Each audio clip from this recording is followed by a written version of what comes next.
that there are issues of, having some stress in terms of financing, etc. So that's the reason we thought of creating this platform. We have been doing a lot of road shows in various countries. We've shifted, of course, to the virtual platform due to the current environment, but we thought it's important to kind of continue these discussions on the possible avenues that are there in investments in distressed assets in India, and invite investors to participate in various profitable turnaround opportunities that India offers currently.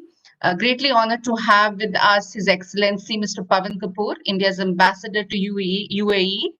We truly value the partnership which has been provided by the Indian Embassy in UAE for conducting this program.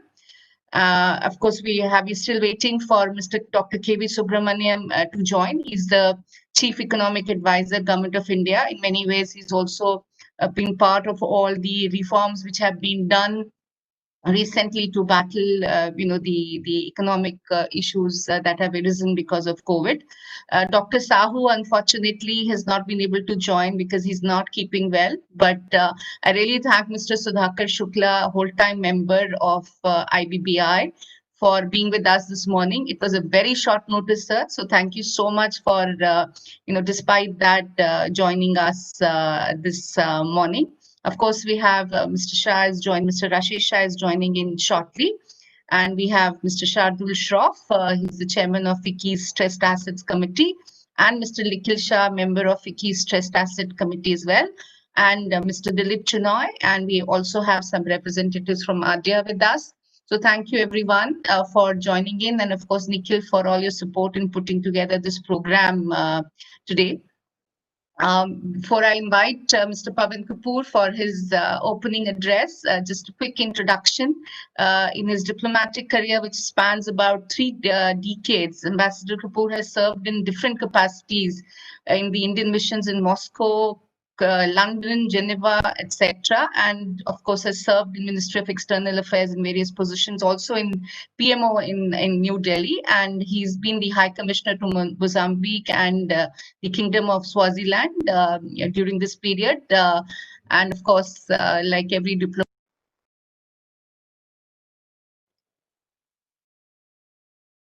Sorry, once again, my thank you to you, sir, and over to you for your opening address. Good morning, and thank you, Jyoti. Great, I can see Rashesh there now. So hi, Pawan. How are you? Hi, everybody. Sorry, I had a little bit of technology problem to get on, and extremely sorry. Thanks for your patience. Thanks. Let me start by welcoming everyone. Mr. Rashesh Shah, past President FICCI and Chairman and CEO of Edelweiss Group, and a dear friend of mine. Mr. Sudhakar Shukla, whole-time member of the Insolvency and Bankruptcy Board. Mr. Shardul Shroff, Chairman FICCI National Committee on Stressed Assets. Mr. Dilip Chinoy, Secretary General FICCI.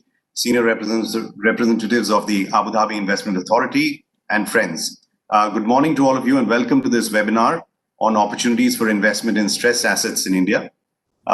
It's indeed a great pleasure to be sharing this virtual platform with all of you from here in Abu Dhabi. As you're aware, India and UAE share a very strong and close bilateral relations that have been complemented by constant high-level exchanges in the last few years. The establishment of a comprehensive strategic partnership, in fact, in recent years, has brought the two countries even closer, resulting in deeper economic integration. The UAE is a major player in India, with contributions to both foreign direct investment as well as foreign portfolio investment.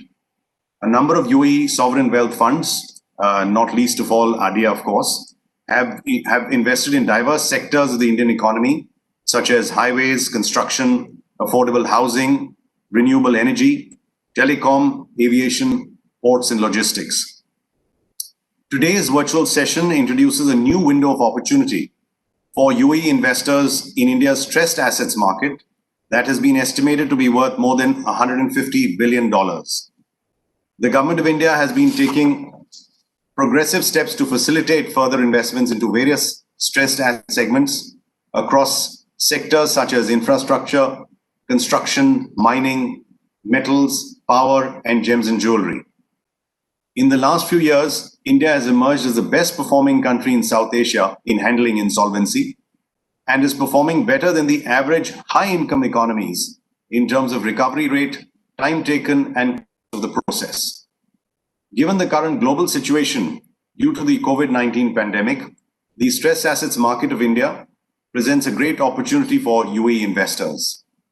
The Insolvency and Bankruptcy Board of India, Insolvency and Bankruptcy Code of India was introduced in 2016 and has played a key role in resolving and preserving the value of enterprises. It has definitely brought about a paradigm shift in dealing with stressed assets in India.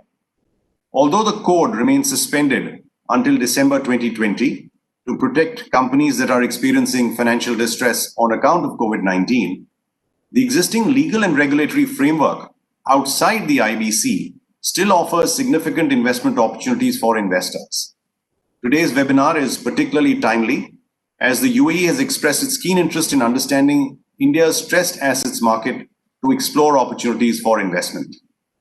I believe that many of the experts from India present here today will highlight the potential of this sector. They will explain the opportunities to UAE investors by presenting the broad contours of the stressed assets market and the useful policies that the Government of India has already put in place. I encourage our UAE friends to take full advantage of this session. Thank you all for your participation. Thank you. Thank you, sir. Thank you once again for your support in highlighting the stressed asset opportunity that India has and for getting all the investors on board today.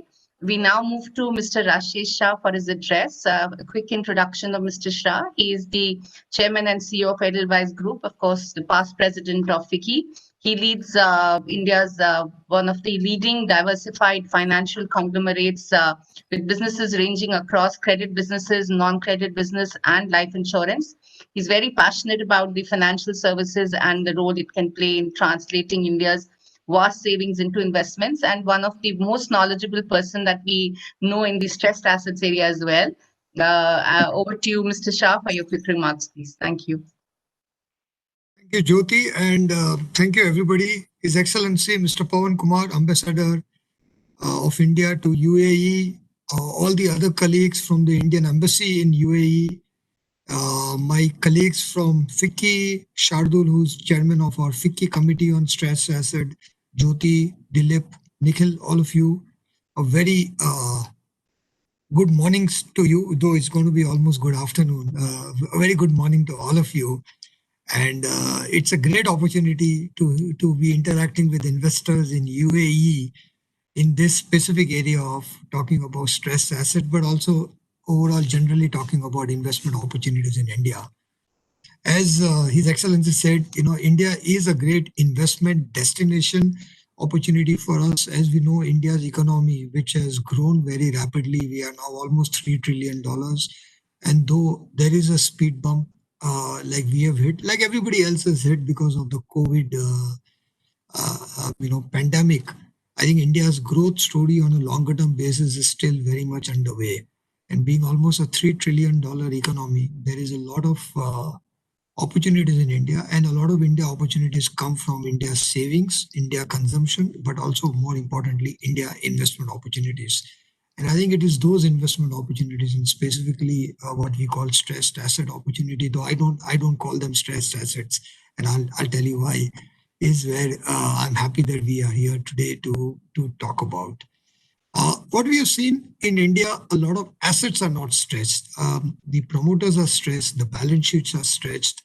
Very often the companies are doing very well. And we have seen in the last 2 years as IBC came in, a lot of those assets, when they found a new owner, when they found a new balance sheet or a repaired balance sheet, those assets actually did very well. So in India, we always say that there are very few stressed assets, but there are a lot of stressed balance sheets. And in the last few years, as India has undergone a change, a lot of that has come to fore with bank NPAs and all. But India still has a lot of very, very high quality assets and a lot of high quality investment opportunities. Also, our focus, as we have built our ARC also and focused a lot in stressed assets in the last few years, what we have learned is a lot of this opportunities are not in recoveries. They are actually in revival. And fortunately, the IBC code in India is also focused on revival of companies, because by revival, the returns that investors can make is manifold. But very often this revival doesn't need a lot of operating capability. You don't need a new management team. You don't need to really overhaul your strategy. What it very often needs is a new capital structure, more investments. There are a lot of projects which are still stuck at 80%, 90% in real estate, in manufacturing, in infrastructure, which require last mile funding, which require maybe deleveraging the balance sheet by pumping in more equity. So there is a lot of investment solutions which actually convert these non-performing assets or what are called stressed assets into very high-performing assets. And that has been our experience in Edelweiss also in the last few years. So there is a tremendous opportunity for investors who can bring in long-term capital, who can bring in flexible capital, who can bring in some risk-bearing capital, because the risk is more than the returns are more than adjusted for risk opportunities which are there. But it requires long-term, flexible, patient capital that is the need of the hour. And India has its own capital, but the way our banking system has been, the way NPS and banks have been, there is only so much of that long-term, patient, risk-bearing capital Indian economy or India's internal capital can provide. And it is here that we look for external investors, external long-term investors who can bring in this kind of capital to not just revive these assets, but really make them a lot more productive. We have seen companies with very good operations, but working at capacity utilization of 18% and 20% just because they did not have the working capital. After our fund, after our ARC took that over, we restructured the balance sheet, provided working capital. A lot of those plants have gone from 18-20% capacity utilization to 80-90% capacity utilization. And this is where the opportunity is. So I'm happy today we have an eminent panelist out here who will talk about this opportunity in India and how investors, such as all of you, can capitalize on this, can help us achieve India's objectives of creating these assets into high productive national assets, but also for you as investors, make good returns on your capital. India has always, last 20 years, provided great opportunities for global investors, and this is also one more of that. And lastly, we can't end this without talking about COVID, because we all are living in the midst of this unprecedented, unexpected event that is going all around us. And because of COVID, this opportunities in stressed assets, or the opportunity to invest in India has become even more important, glaring, and obvious. Because again, India has a lot of capital. India is a country of savers. We save almost 30% of our GDP is in savings. But India is still working towards converting a lot of savings into investments. And what India needs is not just savings, we need investments. And our banking system, the reforms in the capital market we are seeing, we are working towards creating an economy where savings can get converted into investments. But it is in the arena of investments that we need foreign capital. We need a lot of high quality foreign investors, capital in that, to really capitalize on India opportunity that we have in front of us. So with that, I would say COVID has actually made this need more accelerated, more obvious, because COVID in many areas has not been a game changer, but has been an accelerator. And even in stressed assets, we are seeing that COVID has made a lot of these opportunities very stark. And I think as we go towards 2021, calendar 2021, when hopefully COVID is behind us, we will need to repair a lot of balance sheet. We'll need a lot of equity capital. We'll need a lot of long-term capital. And there'll be fabulous return opportunities for investors in that. So I do hope that today's conference becomes a catalyst to make all of you more aware, get more of that, and hopefully we will get a chance to act a lot. So thank you very much, and it's a great pleasure to be here and to see all of you for this. Thank you very much. Thank you, Mr. Shah. Of course, always a very optimistic note from you on pretty much every situation, and COVID is an opportunity indeed. It's for us to convert it. And you always said it's not the assets which are stressed, it's the companies which are stressed. And that's the process that we need to kind of take advantage of and move into a positive paradigm. And now we move to Mr. Shardul Shroff. Mr. Shroff is a leading corporate lawyer in the country, an expert in this area. He also chairs the FICCI National Committee on Stressed Assets and guides us, on every policy related to this and other many corporate law related areas. He's also been part of various committees under the Corporate Law Ministry and various other related ministries. And particularly the Insolvency Law Committee, which he was a member until recently, has been responsible for giving shape to this entire process. Before I invite you, Shardul, I would also recognize presence of the Chief Economic Advisor who's just joined in. So welcome, Mr. Subramaniam. We'll just come back to you. So over to you, Shardul, for your address, please. The Ambassador of India to UAE, His Excellency Dr. Subramaniam, Chief Economic Advisor of Government of India. My deepest regards for Mr. Rashesh Shah, Mr. Sudhakar Shukla, and Nikhil, who are all on this panel.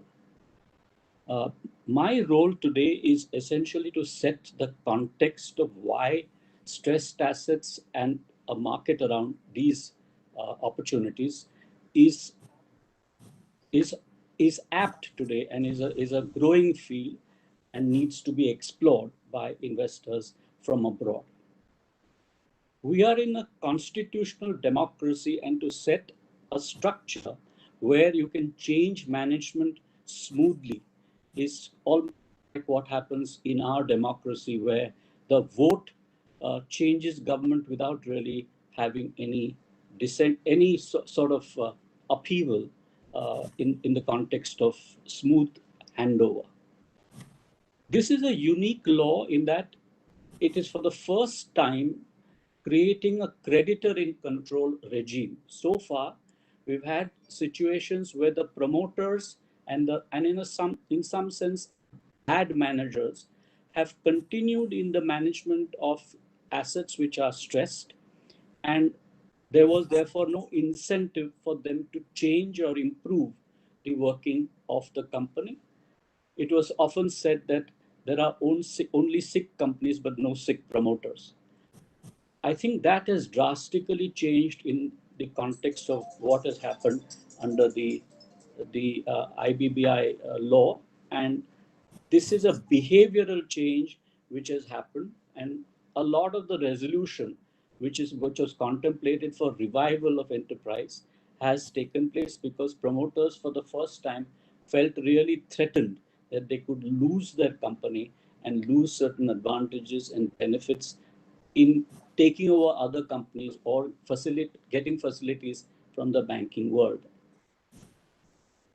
We are also still in a very humane approach to insolvency and restructuring, because the kind of unemployment that could hit India is an important issue in evaluating this measure, which is both an economic measure and also has to deal with the workmen in terms of their priorities, in terms of their re-employment. 4 objectives were behind the creating of this law. Firstly, it was to set up the IBBI, of which Mr. Sudhakar Shukla is a whole-time member. It was to create maximization of value of assets so that an attractive insolvency regime and a revival reconstruction regime was put into place. Its most significant change, and that is something which I would compliment the government of India, is to shift itself from priority number 1, because its statutory debts in the normal context have priority over any other creditor. So to shift oneself from number 1 to number 5 was a major move which is contributed to the success of the IBC. And also the objective was to promote entrepreneurship. So shifting and causing a change in management gave a certain benefit in terms of reliefs, of measures, of waiver of the past dues of the banks, waiver of past dues of the government, and so on and so forth. So contextually, this is an extremely advanced economic law, and as a result of introduction of this law, and now it's working for 4.5 years, India has moved up dramatically in the index concerning ease of doing business in the world. Why is this such an important issue in terms of international interest? Because at this moment, the opportunities which are really existing in the Indian context are made massive. The Reserve Bank, in its Financial Stability Report of 2019, has mentioned that the gross NPA is almost 9.5% as of March 2019. So the opportunity in real sense is upwards of $150 billion, and it's a significant opportunity for potential for investments. The sum of 150 million is actually a reduced amount because of certain orders or certain judgments which happened in 2019, the principal among which was the SR judgment, which resulted in a change of control and transfer to the ArcelorMittal group.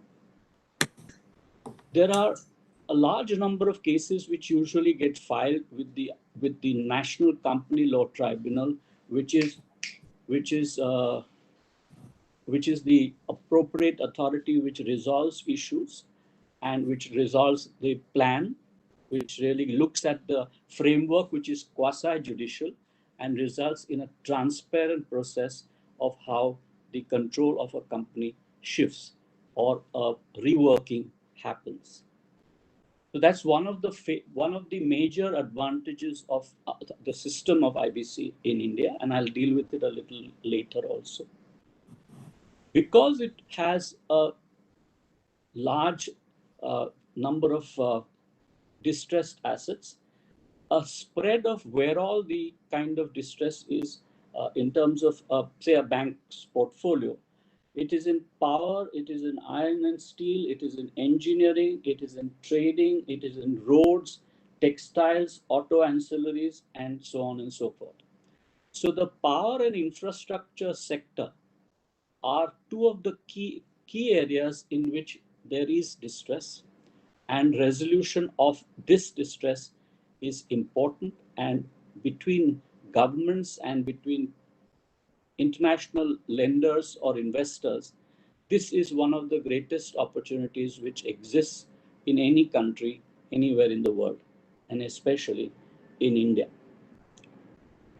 The power and infrastructure sector is particularly important because the mismatch between short-term funds and long-term funds was one of the main causes where the loans availed of was on a short-term basis, whereas the projects were of long-term and stable, and created the concession principles for almost 60 or even 100 years in many cases, so that the recovery aspects and the cash flows and the returns were in fact likely to be very significant. Why is there an opportunity here in India, and what are the kind of drivers which are really existing?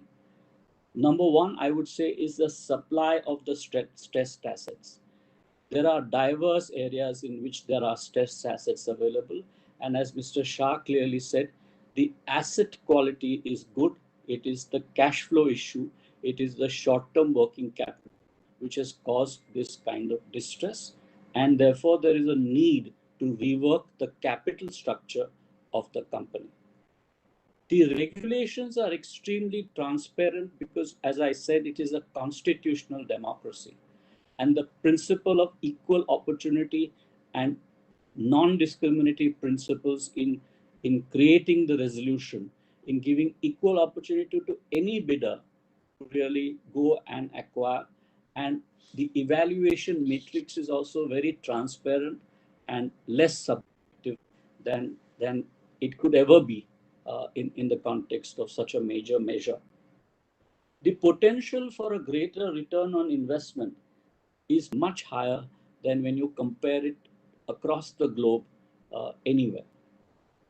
The key principles which have been resorted to by the bankers, which are the main creditors, And there are several state banks, in the sense banks owned by the government of India, which require to again be treated as instruments of the state, and therefore has to be handled with great caution because you're dealing with public money. Yet, as I explained, the government, while making this legislation, put itself lower than what its right was prior to the introduction of the Insolvency and Bankruptcy Code. So this principle not only connects in the statutory creditors framework, but also in the banking world, for the reason that the major banks in India are still the government-owned banks. So the key principles that we find the investors looking at are sustainable debt with a cash flow which is reasonably good. The EBITDA and other financial matrices are also critical, and each bank now has a fairly well-established insolvency and reconstruction division which looks at these and is quite adept at quick responses, because the program under the IBC is extremely time bound. There are two phases, a 90-day phase and then an extension of another 90 days. The maximum period that is expected for completing the whole process from start day to end day is about 330 crores, but because 330 days, but because of certain litigations and the winner's curse, as it is known, sometimes this gets extended because the losing bidder wants to challenge some part of the process, and that takes time because the court's calendar is pretty full. The legal regulations are sound enough because we are a country ruled by law and not, in a sense, personal or rights which are really of the nature which are which don't fall in the common law regime. So we are a common law regime country, and that has a very well established precedent-based law, and the principles of testing breaches or testing lack of opportunity are very transparent. The operational robustness, as Mr. Shah said, is very high. So it's not as if the assets are bad or that the quality of the managers are not bad, but it is in some sense the problem of lack of capital at the appropriate time, which has resulted in high interest getting burdened onto the companies. And the resolution, therefore, tackles the issues of how to curtail debt, to cancel debt, and to bring it to manageable proportions where the company becomes viable again. It is a time-bound. The advantages are that this is a time-bound process. It results in extinguishment of liability, not as if it is merely a contractual reduction of the debt, but it is by law creating a sanction of a quasi-judicial authority like the National Company Law Tribunal, which really extinguishes debts, which reworks rights of creditors and including rights pertaining to the new promoter.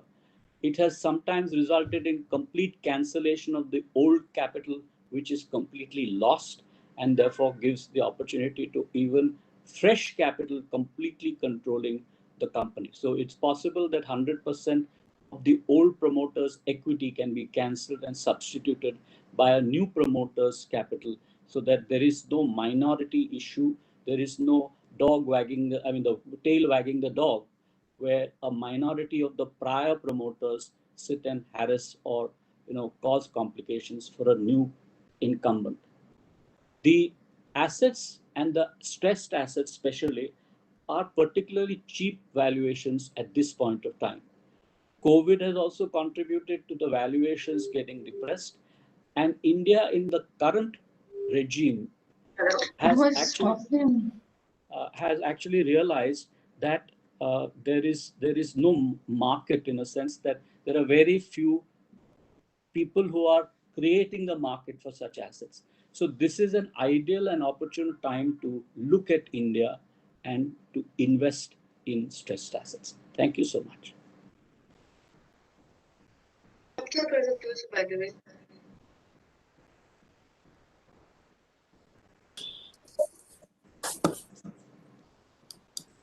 Thank you, Shardul, for your very detailed address. And obviously, being a lawyer, I think you have all the nuances up your sleeve and hope us be very useful for the participants here. We now move to the address from the full-time director of IBBI, Mr. Sudhakar Shukla. As I mentioned earlier, Mr. Shukla has agreed to join in, this morning itself because Dr. Sahu is not quite well. He was hoping to make it today, but I think he was not feeling up to it, and hence he asked Mr. Shukla to step in. Mr. Shukla is whole-time director of the Insolvency and Bankruptcy Board of India. He's an Indian Economic Services officer, has been economic advisor in some of the very key ministries, and with his economics background, obviously he is now in charge of the research etc. at IBBI. So it will be very, very useful to have your perspective, sir, from IBBI, which is the regulatory body for IBC in the country. Over to you for your address, please, sir. His Excellency Ambassador Pawan Kapoor ji, Mr. Dr. Subramaniam, Chief Economic Advisor, and friends from Abu Dhabi Investment Consortium, which are participating in this useful conference today. Most of the part on IBC, I think, as a prominent member of the ILC, Shardul Shroff has already covered. So it would be like I have to just readjust to see that I may not be sounding repetitive in my assertions. So that is a point, because after some preliminary speaks on the subject and then the follow-up discussion, follow-up presentation becomes a bit difficult. But anyway, as has been pointed out already, that we are living in the COVID times. Uncertainty about the timing and how far it will be going is still unknown. But economic analysis from the emerging data showcases that under the reform initiative taken by the government under Atmanirbhar Bharat, V-shaped recovery is within the realm of possibility. So that one should be assured that we are at the right path of recovery, though stresses would be evident in 2021. But 21-22, as RBI has also forecasted, robust growth would be back. Having said that, the other point which is equally important, that recovery would not be even across the sectors. So there would be certain sectors which will be still under stress. And that is why it is important that sectoral analysis should be got corrected, because we are inviting investments and interventions from outside capital to be invest in India. So that focus, the sectors which are under stress and are rewarding, as Shardul Saab was saying, should attract the adequate inflows. In the context of IBC, if you recall that in the past, before this IBC came into being, actually India struggled literally for decades to find a response to the issue of stressed assets. We had a regime which was fairly scattered and cumbersome, devoid of any market solutions.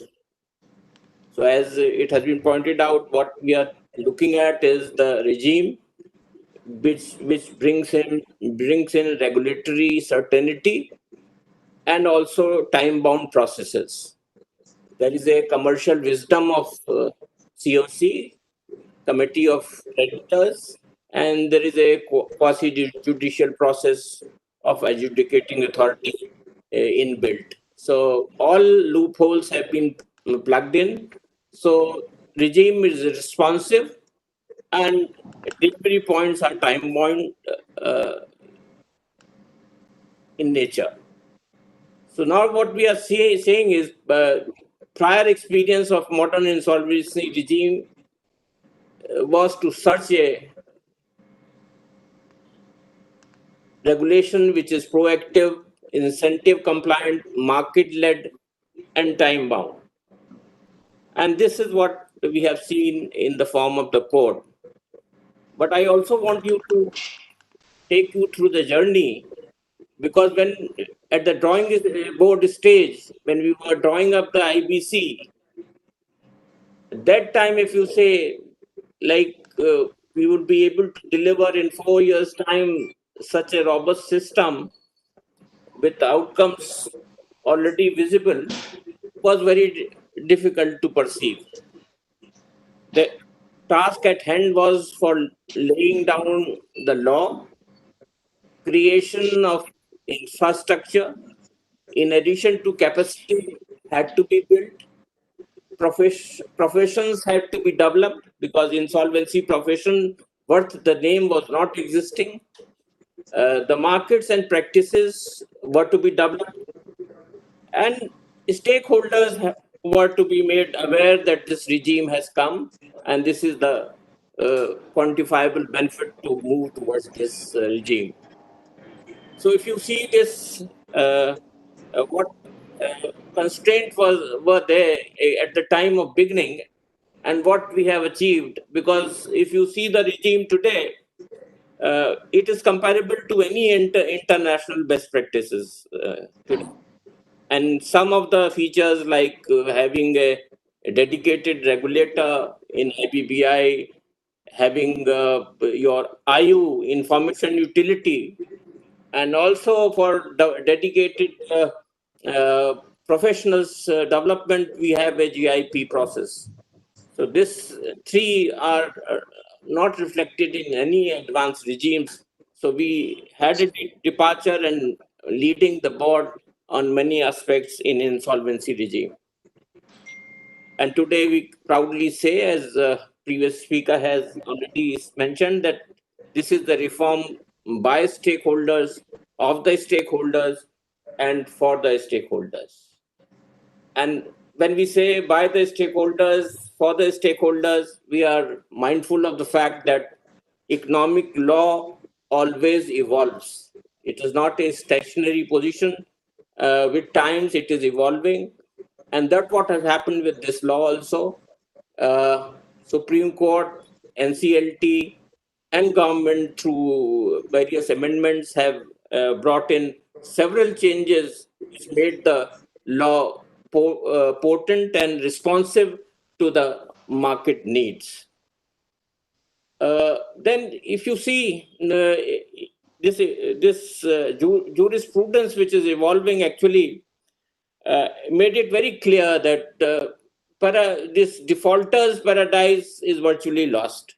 This is Supreme Court. So you can see the regime change when creditors were always like again and again refunding, reinvesting in the same corporate to get back the earlier debt recovered. Those things are things of the past, and what we are seeing is that now debtors are becoming more agile through this process to be responsive to the needs of the creditor, and also threat of IBC is so potent that through IBC processes only right now 270 cases have been resolved involving release of $30 billion of capital.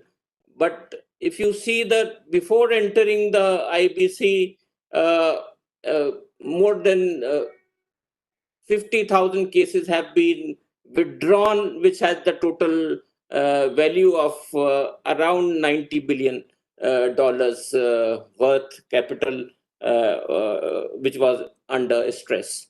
So you can see the behavioral change which is coming in, and people are responding in a different ways. So this is how things have moved. And I just wanted to say that it has been mentioned that our outcomes, if you see, RBI acknowledges it in the report of the RBI has already been mentioned. In 17-18, they said after continuous increase of NPA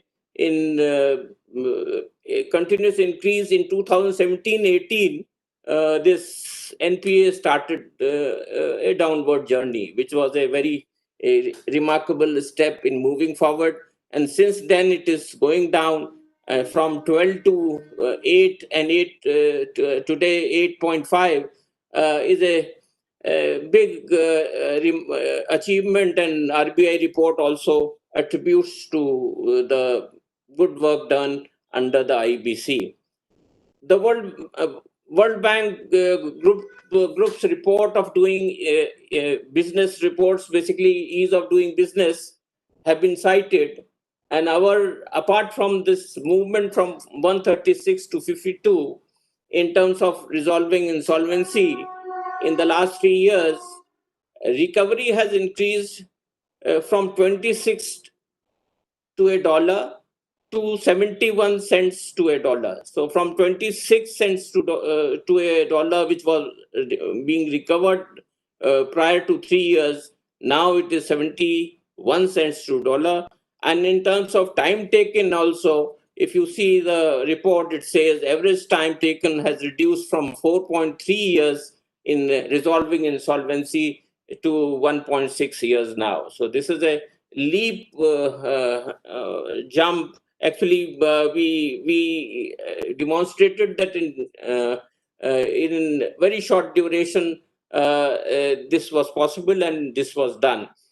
And if you see recently published Global Innovation Index, India's rank again in terms of insolvency resolution has improved from 111 in 2017 to 47 now.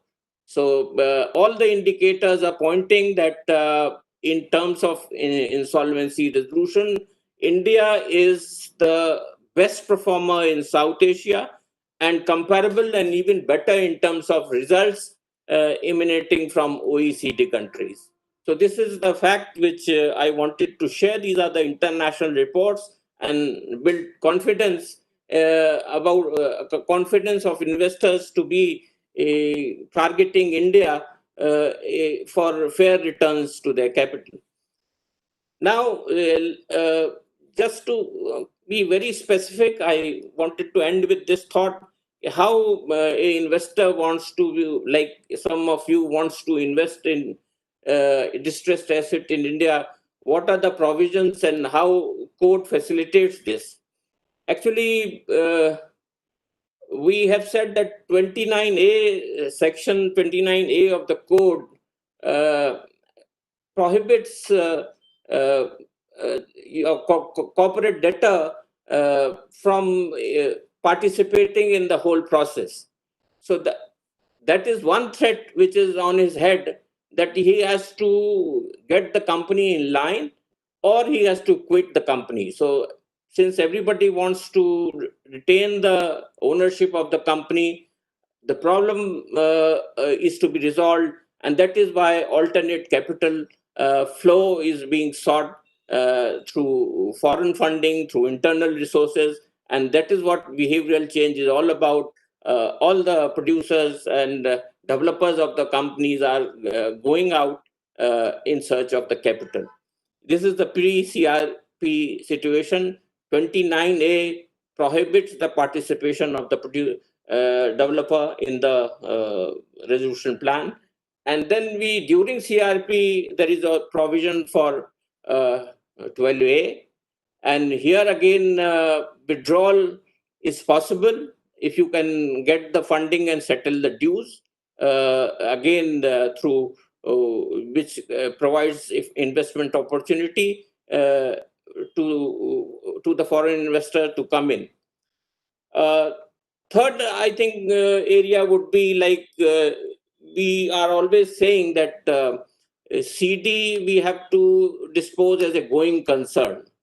So going concern and resolution is the priority, as has already been said, and recovery is accidental to the resolution process. So this is the maxim settled by the court also. So this is CD is a going concern requires interim finance. So recent amendments actually have made interim finance a super priority in settlement of dues.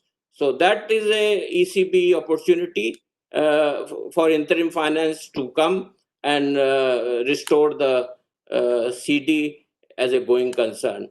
And lastly, as a resolution plan applicant, more and more opportunities can come in. Foreign entities can file resolution plans either alone or jointly with others under the court. So these are the opportunities. And to facilitate these opportunities, we are also developing a platform for distress assets.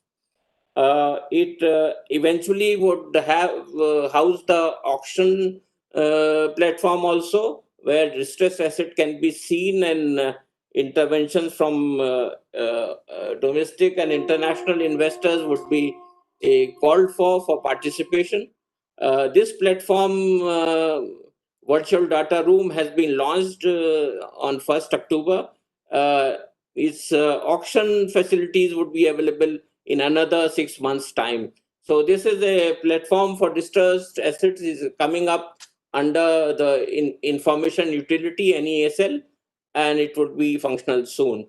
So with these words, I think I invite you all to participate in the encouraging development story of India. Thank you very much.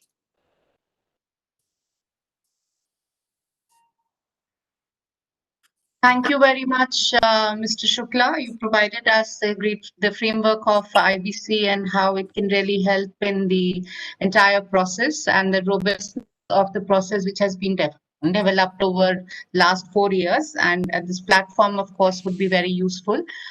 We just had the chief economic advisor join in, but maybe there is a link problem. So before while he joins, maybe we could Nikhil, turn to you for the moderation of some of the questions that you would be taking. To quickly introduce Nikhil, Nikhil is the Nikhil, of course, personally has been very, very helpful in putting this entire program together.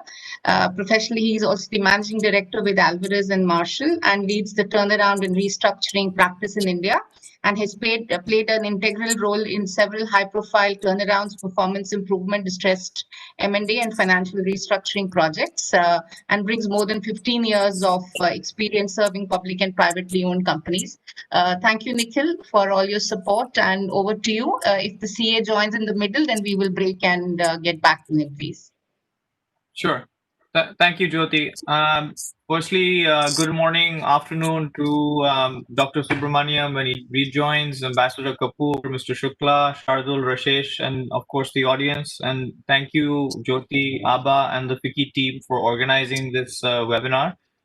I'd like to just quickly provide a view in terms of what the stressed asset opportunity is in a little bit more detail and share with you a few slides that in terms of the size of the opportunity, the different investment vehicles that are being used by investors, and then also provide you with a case study as well in terms of a good outcome for investors that participated in the Essar Steel case. So quickly, as mentioned by some of my colleagues on the panel, the size of the opportunity is really around 200 billion, and I would say that number is probably a pre-COVID number in terms of size, and it's really a summation of the gross NPAs with scheduled commercial banks, with NBFCs, and also with a portion of the corporate bond market as well. And as mentioned, the opportunity in terms of insolvency cases as well, there's been over 13,000 insolvency applications that have been filed, of which just under 4,000 have been admitted. And so there's a large backlog of cases that will be admitted and also will potentially serve as more opportunity for investors to look at once they're admitted. Some of the this is breaking up the $200 billion into about 20 to 30 billion from the corporate bond market, and about 60 billion of what we would call pre-default cases, where the accounts are showing stress, where the payments are delayed by 30, 60 days, up to 90 days before an actual default, an NPA is classified. And then, of course, the large number of NPAs that are in the system already. Some of the vehicles that investors have been using in order to that foreign investors and domestic investors have been using to participate in this opportunity include the AIF, include. Sorry, Nikhil, sorry to interrupt in the middle. I think Chief Economic Advisor has just joined in. So we will quickly move back to him. Sorry, sir, for keeping you waiting. Yeah, there was a slight delay in starting since I think you had connectivity problems. We just started with Nikhil's presentation, but we are coming back to you now, sir. Thank you so much for sparing your valuable time for joining in, Mr. Subramaniam. Am I audible? Yes, Dr. Subramaniam, you are very much audible. Just a quick introduction of yours to the audience. Of course, you are known to everybody, but this is also an audience from Abu Dhabi. Sorry, Jyoti, can I request that I don't want Nikhil to stop his presentation. Let him complete his presentation and then I'll wait. It's not fine I've logged in already a couple of times. You guys were delayed and that is why I had to actually get out. Let him finish his presentation. No problem, Dr. Subramaniam. Nikhil has to moderate the session, so I think that will go in continuity. We can start with you, sir. No, I didn't want the presentation to stop because of me. No, perfectly fine, sir. We just, I think because of the connectivity issue, we just started, sir. So Dr. Subramaniam is the Chief Economic Advisor, Government of India. He's been responsible for many reforms which have been done in the recent past also, which have been arisen out of COVID. And he's been advising the government on, all sorts of important, significant reform aspects. Most importantly, he's authored the Path-Breaking Economic Survey that commends ethical wealth creation for prosperous India, and I think IBC does form a significant part of this whole aspect. Given India's tries with socialistic ideas where wealth and wealth creators were considered a necessary evil, the advocacy of ethical wealth creation has been hailed as a path-breaking departure in the policy thinking.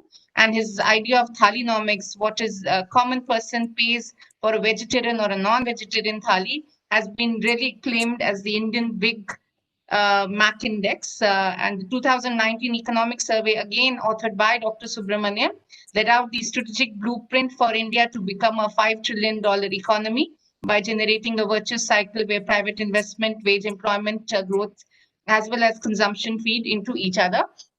So these are several important and significant thought processes which Dr. Subramaniam has brought to the government. So may I now request you to kindly address the audience, please, on this very significant topic. Thank you. Thank you very much, Jyoti. And my apologies, Nikhil, for you having to stop your presentation in between. Not at all, sir. Please go ahead. So firstly, thanks a lot to the organizers for inviting me to share my thoughts. I think this is a very important, topic, especially given the, stress that had built up in the financial sector, and the real sector as well in India. So, some of which, of course, got alleviated before we entered the crisis. Now, in some sense, we will have to actually take care of some distress that will inevitably happen because of the because of COVID, and that is across the world. So I think the ecosystem of creative destruction is a very important part of any economy. If we look at the Indian economy before before IBC, while we had entry, the exit process was not was not enabled well, and as a result, the credit culture that prevailed was something that was actually far from salutary. I think the IBC process, while we are still it's an evolving process and there is still scope for making it far more efficient. I think it is definitely a very important step in the right direction. I would say there are a few more aspects that we need to be taking care of, which we need to put in place for the stressed assets market to really flourish in the Indian context. I think one of those is the incentives that banks have, especially the public sector banks, because those of you who work in this market stressed assets will clearly understand that when a company goes into distress, judgment is clearly involved because the company typically suffers from what is called debt overhang, and the fact that new investment may by the equity holder, the entire returns from that may go to the debt holder, which then makes the equity holder not make the investment, and that leads to what is thought about as the underinvestment problem caused by debt overhang. And in such situations, debt renegotiation, where the face value of the debt is actually reduced, can really enable bring some skin in the game from the new investment for the for the promoter or the equity holders in general, and thereby also enable such kind of investment. What that involves then is, of course, significant amount of judgment, the ability to price the value of that particular, get a fair value of that loan with the necessary haircut, and these all involve significant judgment. It also involves taking that particular the hit in the P&L, in the profit and loss statement, by valuing it at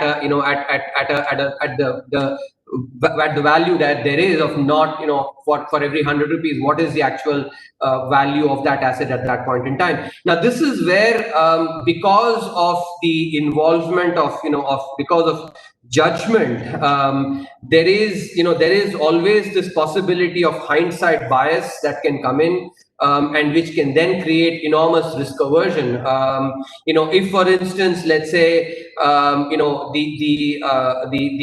decision that is made and judgment that is exercised is read as possible malified intent, that can really make the bankers very, very skittish in being able to take that judgment. And yet such kind of judgment is very important for the distressed market, because the loan has to be sold at with that necessary haircut, and also given the risk that is involved in the in any distress situation, in a turnaround situation, whichever investor actually would want a return that is commensurate to the substantial risk that is involved, and these are aspects therefore that bring in significant judgment, and investigation that does not take into account some of these very important nuances can really make it very difficult for the bankers to do what is efficient, what is economically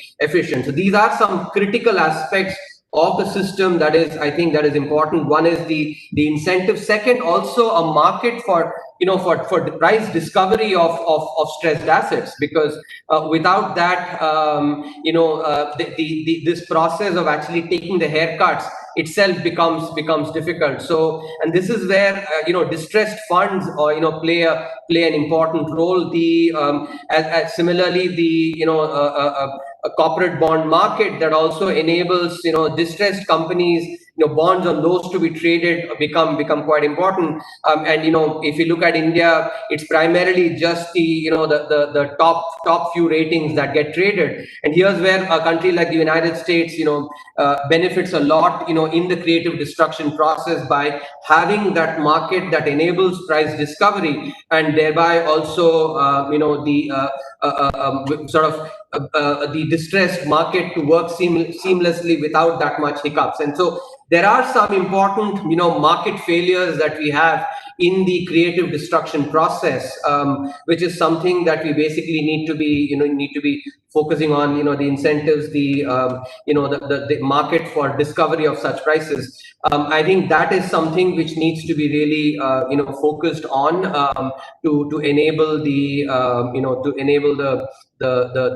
distressed market, because in any market economy, inevitably you will have situations where companies are not doing very well, and for management change to happen, I think is important. It's also in this context, I think the corporate India needs to recognize and respect that the equity contract, what it involves is, if things go well, and that could be because of luck as well, you keep control. But if things go bad, equally possibly because of luck, or exogenous circumstances, ceding control is part of the equity contract. Equity cannot be like super equity where heads I win, tails you lose, kind of situation. I think that is something which has to be very, very clear, to the corporates, and these are important changes in the credit culture. My own research on bankruptcy, some of my early research shows that in every country these processes happen with the enactment of a robust bankruptcy code. Even in the United States, for instance, the bankruptcy law was brought in 1978, and it took some time for the ecosystem to evolve, even the jurisprudence, for instance, to evolve, and thereby certainty to come about in this market. So I think I'm really glad that FICCI is holding this session on stressed assets. It's a very important component of a market economy, and therefore focus on this, and the various different stakeholders that enable such a process of creative destruction, I think is very crucial. So I'm glad to be part of this and share my thoughts. I'll stop there, and take questions from the audience. Thank you so much, Dr. Subramaniam, for your address and really giving the perspective to the entire thought process on reforms around this area, which is emerging in India. May I now move to Nikhil? Sorry, Nikhil, for stopping you in the middle, but over to you now. And post your presentation, the questions that you need to take with the panelists here and the audience, if possible. Sure, thank you, Jyoti. No problem at all. Good to hear from you, Dr. Subramaniam. Just quickly going back to the presentation, and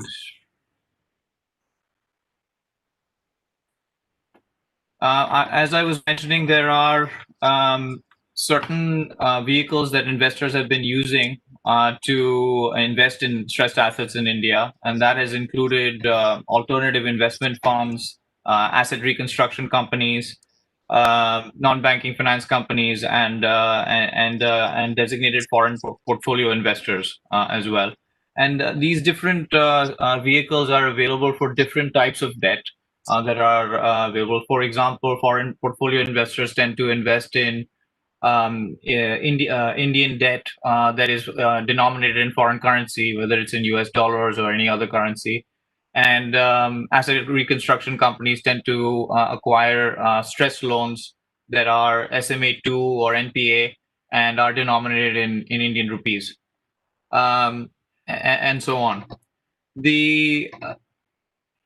Some of the strategies that investors have been using in the stressed arena have included looking at special situations where companies maybe have a situation where they may be healthy actually, but there's a shareholder that needs to exit, or they feel that in the future that there may be an impending maturity that they may face, and so they would look to refinance that way ahead of any default situation or stress situation from occurring. And then as you get closer to that maturity or financial obligation that the company has to pay, it becomes the company becomes a bit more stressed in terms of being able to deal with it. And typically, you'll see other signs in terms of supplier credit or delayed payments to other stakeholders with the company, including maybe statutory dues or employees as well. And then, of course, once the company does default, there's a period of time up to 90 days where that default can be cured, and that is what we call stress situations. And then, of course, once it is classified as an NPA, it's a distress situation in terms of investments. And there are different ways to participate in each of these spectrum of stress that exists. After reviewing a lot of the investments that have taken place with this in stressed assets in India, we found that there are about 7 things that we think that are keys to successfully investing in this strategy in India. Starting with obviously the pricing, the level at which they can enter the investment, the time at which they look to get into the investment in terms of what the condition of the company is, what the status of the litigation could be, the degree of control that they would be able to exercise with their investment, some of the partnerships that they may need to form in order to revive the company, whether it's operational or financial or new capital that may be required, and then of course what vehicles that they may be using, to the ability of the investors to actually drive a turnaround in the existing company. And so these are the critical components we believe that investors should actually pay attention to when they invest in this type of strategy, certainly in India. And of course, on-ground presence in order to really drive some of the changes that would be required with the company. I'm going to just turn this off and just quickly tell you about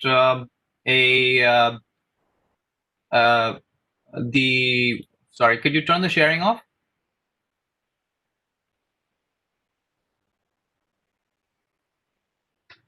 What I would like to just share with you a case study, which is of Essar Steel, which is the 4th largest steel mill in India. It has a capacity of just under 10 million tons a year, and represents about 9 or 10% of India's production annually. And this company was one of the large 12 cases that the RBI had essentially initiated into the insolvency process.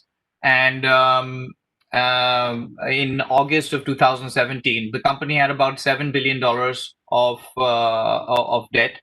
And A&M, Alvarez and Marsal, the company I work with, basically drove the insolvency professional, and some of the people on this panel, including Shardul and Rashesh as well, were involved in the case.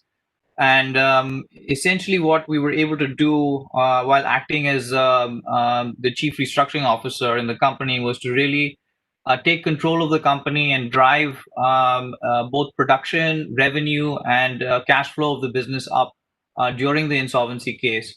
And we also drove the sale process, which eventually led to the acquisition by ArcelorMittal and Nippon Steel of Essar Steel for about $6 billion.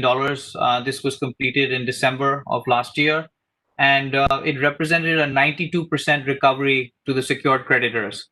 The investors that participated early in this opportunity, when the debt was trading at around 50 or 55 cents on the dollar, were able to generate an IRR of in the range of 33 to 35% on their investment over the course. And so, approximately around 20 to 25% of the $7 billion was traded into the hands of investors, both foreign and domestic. And a lot of them were able to, with the successful close of this case, were able to make a very significant return with this strategy. And with that, I'd like to switch to asking some of the questions that we think that would be useful for this audience. Shardul, I'd like to start with you. What would foreign investors given your clients, which include many foreign investors, what would you think they would like to see in terms of improvements, in terms of regulations or processes or the law in general? Shardul, you're on mute. Am I all right? Yeah. I think clearly a faster disposal and, in a sense, refining the processes Mr. Subramaniam mentioned in terms of the process which has some amount of inefficiencies, working on those inefficiencies and trying to overcome them, because the process of IBC modification is not static. I think the law has been changed as it is many times in a year, and if one addresses this through the insolvency regime or the insolvency law committee as to what areas can be easily modified and brought in, including, as was mentioned by Mr. Sudhakar, that a market trading platform is intended to be created for distressed assets. Some of the issues which are important are, how do you deal with assets which have different priorities? Because the question in the IBC is that there's been a very broad brush issue in the resolution process, which does not take into consideration the different priorities between different financial creditors. Even within the class of financial creditors, between secured creditors, there are so many different classes. And I think that is an aspect which concerns most investors as to what is the rank that they stand at, and whether those ranks should be really prominently worked on or whether they should be just brought to the same level. This is a critical issue as far as I see in attracting investments into India. So, Shardul, just a follow-up question then. Do you think that by the courts determining that the economic and commercial wisdom of the creditor committee in terms of how proceeds from a case should be distributed should be held as the way forward? You feel that that still issue is still open to an extent? No, I don't think it's open, because clearly financial creditors have been ranked immediately in priority with the workmen and employees. That is quite settled. But the aspects of distribution of proceeds which have come in, not merely on the ground of proportionality, but on the basis of the priority, is something which has still to be worked on. And that's something which I think it requires a high degree of knowledge of the Transfer of Property Act and the Companies Act to work on these principles, because the NCLT and the NCLAT or even the Supreme Court has not worked on these nuances as yet. There's a significant judgment of the Hyderabad High Court concerning IDBI and Deutsche Bank, where they have laid a very, very salutary principle in respect of super priority interim financing. So there are some developments which are happening, which are quite remarkable. And I think the field is getting far more refined than what it was 4.5 years ago. Thank you. Mr. Shukla, just to ask you, in terms of from the regulator standpoint, what do you think are some of the measures that can be taken to improve the process in terms of timelines?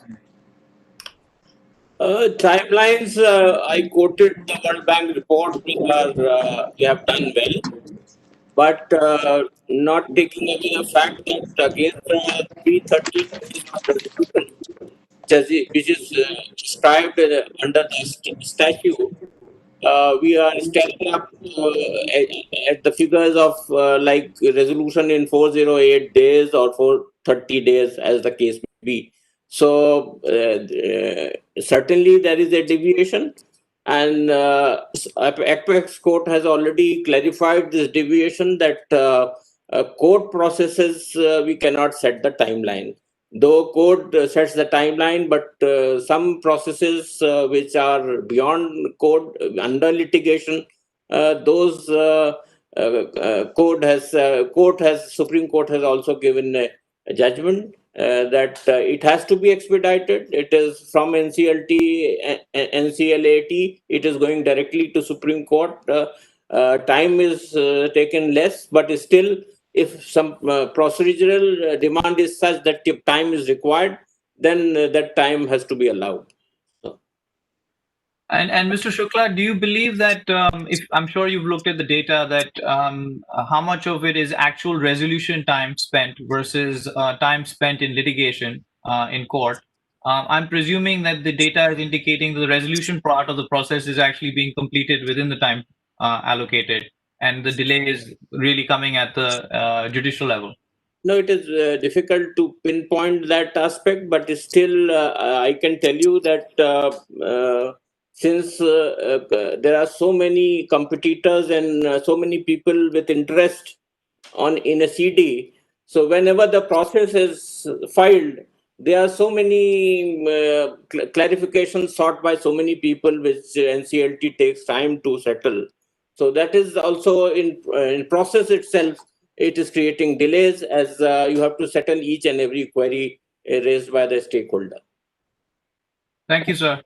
Dr. Subramaniam, I have a question for you, actually from the audience. The question is, the member would like to know that what is the impact of indirect investments from Hong Kong into India, and will this be subject to government approval under the new regime of Press Note 3? So, there's a very specific question, and I can, of course, answer at a broader level and then check back and, get back to the member concerned on some of the specifics. I think the key point here is that, yes, investments that are coming in from, from across the border, the country that we actually have tensions with right now, actually, I think those need to be scrutinized, and even that includes not only the direct ones but the indirect ones as well. So I think there will be some impact on especially on startup funding in the short run. But I do think that within some time, actually, that space will get filled by others. There are a large number of private equity companies from from other countries that are interested in certainly participating in the Indian startup ecosystem. So I expect this impact to be temporary and to be that impact to be filled up by others as substitution will happen. Thank you, sir. And one question to either you or Mr. Shukla, in terms, we've heard a lot about the introduction of pre-packs, pre-packaged resolution plans. Is that something that we're expecting and that the government may be considering in terms of amendments and addressing? So, may I respond to this? Yes, sir, please. Yeah, actually, for pre-pack rollout, a committee has been set up. Mr. Sahu, chairperson IBBI, is chairing this committee, and this report is expected to be submitted to the government in next 7-8 days. So that is near in submission of report, and then the government has to decide the rollout model. Thank you, sir. I think that would be a welcome change to the IBC in terms of the way forward. That is all the Jyoti. That's all the questions that I had from my side. Thank you. Thank you, Nikhil. Thank you so much. Thank you, everybody, for joining in. May I now request our Secretary General, Mr. Dilip Chunai, to offer the vote of thanks, please. Thank you, Jyoti. Dr. Subramaniam, Chief Economic Advisor, Government of India. His Excellency Mr. Pawan Kapoor, Ambassador of India to UAE, Mr. Sudhakar Shukla, whole-time member, IBBI, Past President FICCI, Mr. Shahrul Shroff, Chairman FICCI, National Committee on Stressed Assets, Mr. Nikhil Shah, Jyoti, ladies and gentlemen. I think, first of all, thank you all for joining. I would specifically like to thank the Chief Economic Advisor, for joining us and sharing his insights and also responding to questions. Also, a very special thanks to the whole-time member of IBBI for joining and clarifying the whole process and amplifying what Mr. Shardul Shroff had said. To His Excellency Mr. Pawan Kapoor and the entire team in the UAE, thank you very much for helping us put this together and reaching out to ADIA and the other organizations in your region. Mr. Shah, thank you for joining, and Mr. Shardul Shroff, thank you for being with us, and to all the participants, a very warm thank you, and that this has been useful for you and you